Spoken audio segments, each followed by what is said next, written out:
Happy learning students. Today we are going to learn management of forts and navy part 2. In this part we are going to learn how Shivaji Maharaj used to manage his navy and his different war tactics to defeat his enemies with small amount of people. The navy. A navy consists of warships. The English, the Portuguese, the Sindhis and the Dutch had a strong naval force. Some of these people used to plunder the villages on the sea coast and torture the villagers. Shivaji Maharaj created an independent navy to permanently subdue these enemies on the sea. Students, here we can see that the village people of Swaraj who were situated on the coast of the sea were troubled by the English, the Portuguese, the Sindhis and different enemies of Shivaji, and they used to plunder in the village. So what Shivaji Maharaj did? He built a very independent navy which used to protect these people. Next paragraph. Shivaji Maharaj raised several dockyards to build ships of various sizes. He gained control over old sea forts by winning them in battles. He repaired sea forts like Suvarnadurg and Vijayadurg. He built a new sea fort called Sindhudurg on the Coot Island near Malvan. He also built the fort of Kanderi near Mumbai. Student, we can here see how Shivaji Maharaj gave importance to sea forts.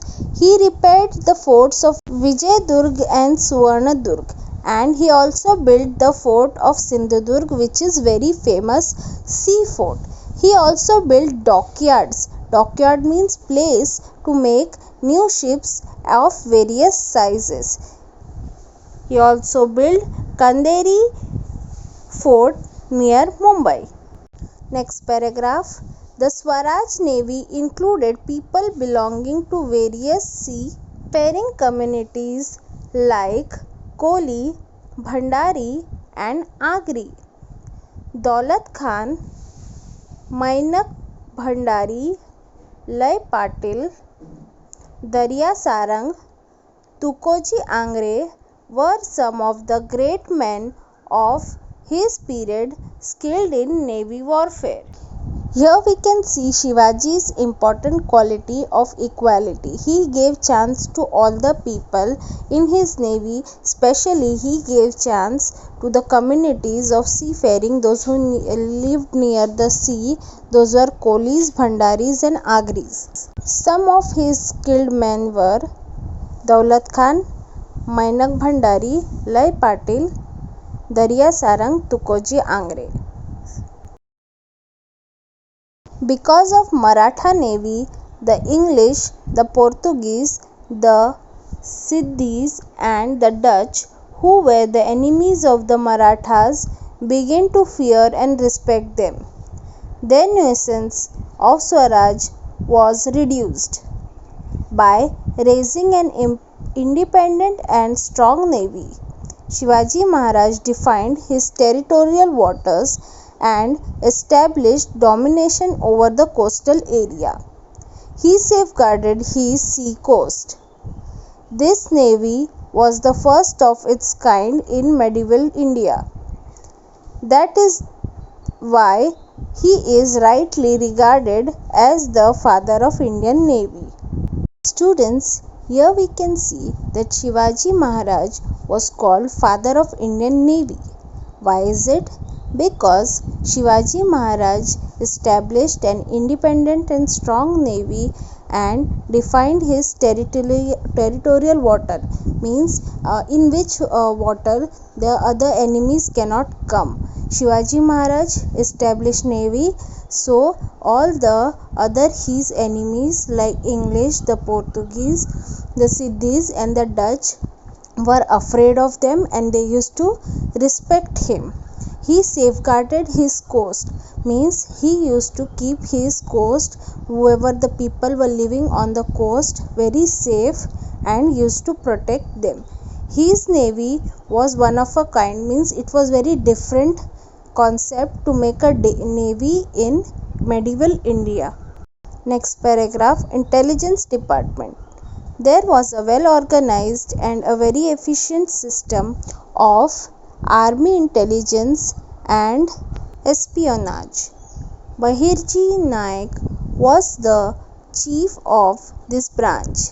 The accurate information that he obtained helped greatly in making the campaign like the Surat campaign successful. Shivaji's spies found out detailed information about the enemy camp. Shivaji Maharaj started no offensive unless he had gathered information from his spies. That is how he planned his campaigns. Now students, to follow out any campaign, you have to first have the information. Where is the enemy? How many people are there in the army? What guns and ammunition do they have? Can we stand them? Who is leading the campaign? All these things has to be known before going on a campaign. These important information were provided to Shivaji Maharaj by his spies.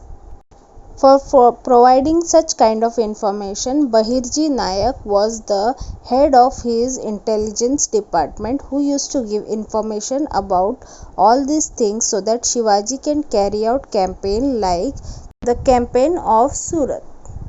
Next paragraph, guerrilla war tactics. In the defense strategy of Shivaji Maharaj, guerrilla tactics were especially important.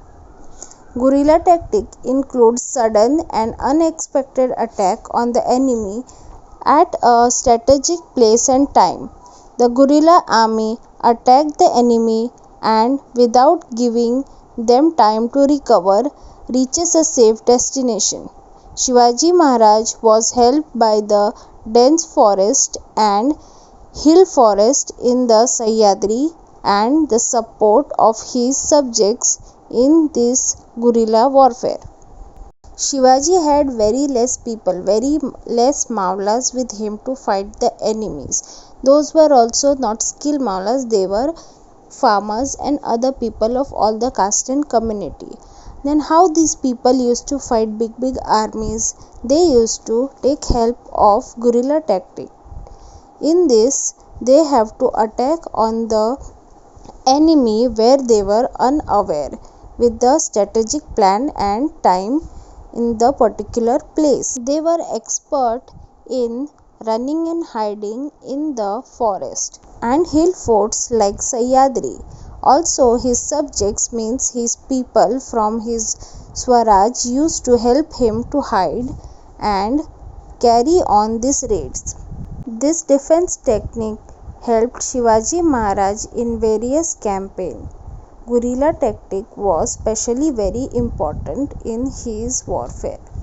So today we learnt about Shivaji's navy and his war tactics. How he appointed important and great men in his navy and intelligence department, which led him to his success. Thank you. See you soon.